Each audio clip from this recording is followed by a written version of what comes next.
پاکستان اور انڈیا کی 78 سالہ تاریخ کو سب سے زیادہ جس چیز نے ڈیفائن کیا ہے وہ جنگ ہے۔ 7 مئی کو لڑائی شروع ہونے کے بعد بھارتی میڈیا کے دعووں کے مطابق اگر بھارت نے آپریشن سندور میں پاکستان کو شکست بھی دے دی ہو تو کیا وہ 20 کروڑ سے زیادہ بھارتیوں کو جو کہ غربت کی لکیر سے نیچے زندگی گزار رہے ہیں ان کی غربت ختم ہو گئی ہے؟ کیا ہر دوسرا بچہ جو غذائی قلت کا شکار ہے اب صحت مند ہو گیا ہے؟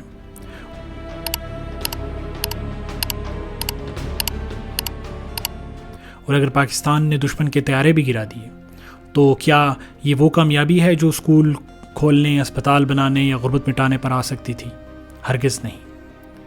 ایک امریکن رائٹر ارنیسٹ ہیمنگوے کہتے ہیں کہ in modern war you will die like a dog for no good reason. اس لیے جنگیں اچھی نہیں ہوتی ہیں، جنگوں سے تہذیبیں تباہ ہو جاتی ہیں۔ اور پھر دیکھیے بھارت ایک ایسا ملک جس کے فاؤنڈر مہاتما گاندھی کے نظریات میں سب سے پہلا نظریہ عدم تشدد یعنی آہستہ کا تھا۔ ان کے نزدیک کسی بھی مقصد کے حصول کے لیے تشدد کا راستہ اختیار کرنا غیر اخلاقی ہے۔ وہ کہتے ہیں non violence is the greatest force at the disposal of mankind. اور ذرا آپ اب بھارت کے اس ملک کے وزیر اعظم کی تقریر سنیے جو اپنے سیاسی مقاصد کے لیے اتنا خطرناک تشدد کا راستہ چنتے ہیں۔ پاکستان کو آتنک کی بیماری سے مکت کرنے کے لیے پاکستان کے عوام کو آگے آنا ہوگا، پاکستان کے نوجوانوں کو آگے آنا ہوگا۔ سکھ چین کی زندگی جیو، روٹی کھاؤ ورنہ میری گولی تو ہے ہی۔ کیا آپ کو کہیں سے لگتا ہے کہ یہ ملک کے فاؤنڈر کا جو عدم تشدد کا نظریہ تھا، کیا مودی اس پر کہیں سے بھی عمل پیرا نظر آتے ہیں؟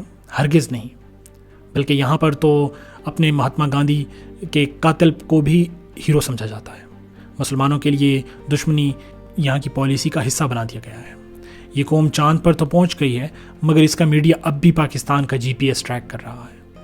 ہر مسئلے کا حل پاکستان کو جواب دو، مہنگائی بڑھے تو بھی پاکستان، ٹرین لیٹ ہو تو بھی پاکستان، 200 کروڑ کی فلم نہ چلے تو 2 منٹ کا اینٹی پاکستان ڈائلاگ ہو تو بلاک بسٹر پکا۔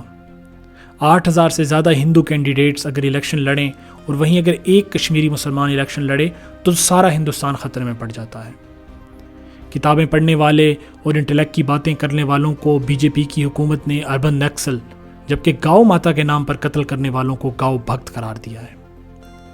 یہ اپنے ملک میں جس مسجد میں نمازیوں کی بھیڑ اور عقیدت کو دیکھتے ہیں وہاں ان کو اپنا پرانا رام کا مندر یاد آ جاتا ہے، اور یہ سوچ ان کے اس ملک کے وزیر اعظم اور BJP کی پروان چڑھائی ہوئی ہے جو کہ ملک و قوم کو بھارت کے اندرونی مسائل سے دور رکھ کر بھارتی میڈیا کے ذریعے کسی عجیب ہی بھارت کی تصویر دکھائے پھرتا ہے۔ اصل حقیقت یہ ہے کہ یہ پوری نسل کو دشمنی کا نشہ دے کر عقل و سوال اور شعور سے دور رکھا جا رہا ہے، کیونکہ جس دن یہ قوم سوال پوچھنے لگ گئی اس دن یہ موصوف دوبارہ اپنے کام پر واپس شروع ہو جائیں گے۔ The easiest way to unite a nation is to give it a common enemy, even if you have to invent one۔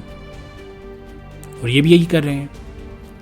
حالیہ پاکستان اور بھارت کی لڑائی تاریخ کی سب سے خطرناک لڑائی، وہ اس لیے کیونکہ اس میں جدید ٹیکنالوجی اور جدید ہتھیاروں کا استعمال یعنی ڈرونز وغیرہ کا استعمال ہوا، اور دونوں ملکوں نے کافی ڈیپ ایک دوسرے کے ملکوں میں جا کر اہداف کو نشانہ بنایا، اور یہ جنگی حکمت عملی مستقبل میں پاک بھارت جنگ کو ایک نیا رخ دے سکتی ہے جو کہ مزید خطرناک اور تباہ کن ہو سکتا ہے۔ 10 مئی کو سیز فائر تو اچیو ہو گیا تھا لیکن یہ اصل مسئلے کا حل نہیں، یہ کسی ایسے زخم پر پٹی باندھنے جیسا ہے جو کہ اندر سے پیپ سے بھرا ہو، کیونکہ ceasefire without the resolution of Kashmir is a pause not a پیس۔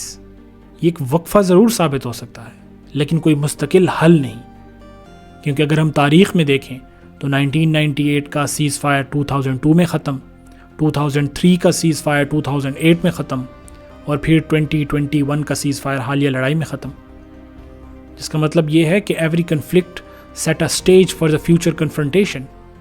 ہم نے ہر سیز فائر کے بعد ایک نئی لڑائی دیکھی ہے، اور ہر لڑائی میں سب سے زیادہ اور بھاری نقصان دونوں طرف سے کشمیریوں کو اٹھانا پڑتا ہے، کیونکہ یہی تو وہ روٹ کاز ہے جس کو حل کیے بغیر پاکستان اور انڈیا کبھی بھی ایک مکمل اور پائیدار سیز فائر یا امن حاصل نہیں کر پاتے۔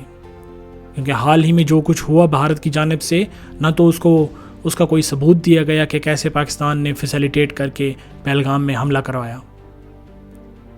آخر وہ لوگ کہاں گئے جنہوں نے یہ حملہ کیا؟ سیکیورٹی کہاں تھی؟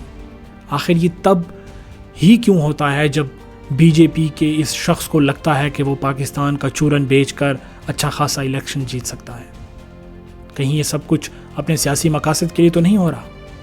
ناظرین، میں یہاں آپ کے سامنے کشمیر کی سالوں پرانی ہسٹری کے بجائے آپ کو دنیا کے انٹلیکچوئل لوگوں کا کشمیر پر سٹانس اور ان کی رائے سے آگاہ کروں گا کہ آخر پاکستان اور بھارت کے علاوہ کشمیر پر دنیا کیا کہتی ہے۔ ایک برطانوی رائٹر جان کیا ہیں، وہ اپنی بک انڈیا ہسٹری میں لکھتے ہیں کہ جو کشمیر کی کاز ہے اس کا حل ایک یو این کی ریزولوشن کے مطابق ہونا چاہیے، اور یو این کی ریزولوشن یہ ڈیمانڈ کرتی ہے کہ پاکستان اور انڈیا دونوں اپنی ملٹریز کو واپس بلا کر وہاں پہ عوامی ریفرینڈم کرائیں۔ کرسٹن فیئر جارجن یونیورسٹی میں ایک پروفیسر ہیں، وہ اپنی تحریروں میں کہتی ہیں کہ India has approached the Kashmir issue almost exclusively through a security lens, sidelining a genuine political engagement and ignoring human rights concerns. کہ آپ اس مقصد کو غلط طریقے سے اپروچ کر رہے ہیں، آپ وہاں پہ ہیومن رائٹس کی وائلیشنز کر رہے ہیں۔ ایک اور ارندھاتی روئے، وہ اپنی کتاب مائی سیڈیشیس ہرٹ میں، جو کہ عالمی ضمیر کی ترجمان سمجھی جاتی ہیں، وہ اپنی کتاب میں لکھتی ہیں کہ Kashmir is the most densely militarized zone in the world, کہ کشمیر سب سے زیادہ ڈینسلی ملٹرائزڈ زون ہے، کہیں پر دنیا میں اتنی زیادہ فوج نہیں جو وادی کشمیر میں بھارت نے ڈالی ہوئی ہے۔ وہ بھارتی ریاست پر الزام عائد کرتی ہیں کہ وہ جمہوریت کے نام پر کشمیروں کو مکمل فوجی قبضے میں رکھے ہوئے ہے، جہاں ہر شہری کی زندگی ایک سیاسی بندوق کے نیچے ہے۔ ناظرین، اس کے علاوہ ہیومن رائٹس اور واچ اور ایمنسٹی انٹرنیشنل کے جو ادارے ہیں، وہ اپنی رپورٹس میں لکھتے ہیں کہ India's action in Kashmir including the revocation of article 370 and mass detentions violate international human rights law. یہ تو آپ سراسر لاز کی خلاف ورزی کر رہے ہیں، ہیومینیٹیرین لاز کی خلاف ورزی کر رہے ہیں۔ یہ ہے کشمیر جس کے بارے میں دنیا کی پوری رائے، دنیا کے انٹلیکچوئل اس بات پر زور دے رہے ہیں کہ مسئلہ کشمیر کو یو این کی ریزولوشنز کے مطابق حل ہونا چاہیے، یعنی کہ کشمیر کی عوام سے پوچھ لینا چاہیے کہ وہ کس کے ساتھ رہنا چاہتے ہیں۔ لیکن بھارت یو این کی اس ریزولوشن کو مانتا ہی نہیں، اور پھر ہمیں بتایا جاتا ہے کہ دنیا کی سب سے بڑی ڈیموکریسی بھارت کی ہے، جو کوئی سمجھوتا کرنے پر تیار ہی نہیں۔ ناظرین، یہ بھارت کی بہت بڑی بھول ہے، کیونکہ ہر پڑوسی کے ساتھ، چاہے وہ دشمن ہو، دوست ہو یا صرف موجود ہو، کوئی نہ کوئی سمجھوتا کرنا ہی پڑتا ہے، اور بھارت کو یہ حقیقت تسلیم کرنی ہوگی۔ دونوں ملک کشمیر سے اپنی ملٹریز کو واپس بلائیں، انڈیا کشمیر کی آزاد حیثیت کو بحال کرے، آرٹیکل 370 کو ختم کریں، تبھی جا کے پاکستان اور انڈیا کے آپس میں جاری پراکسیز وار کو ایک بریک لگ سکتا ہے، اور ساتھ ہی میں جو آرم کی ریس میں اس میں بھی کمی آ سکتی ہے۔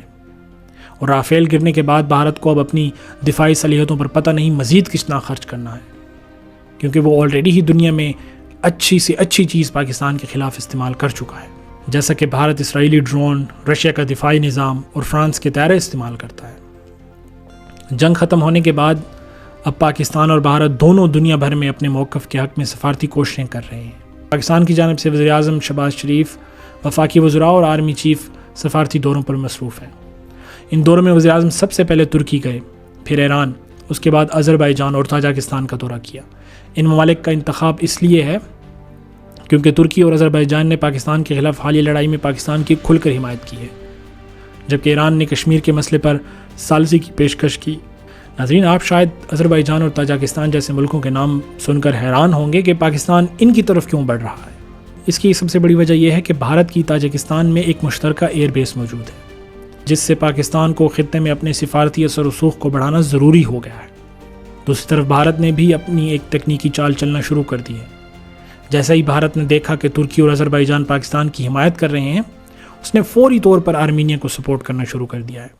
آرمینیا وہ ملک ہے جس کے ترکی اور آذربائیجان کے ساتھ تاریخی تنازعات موجود ہیں۔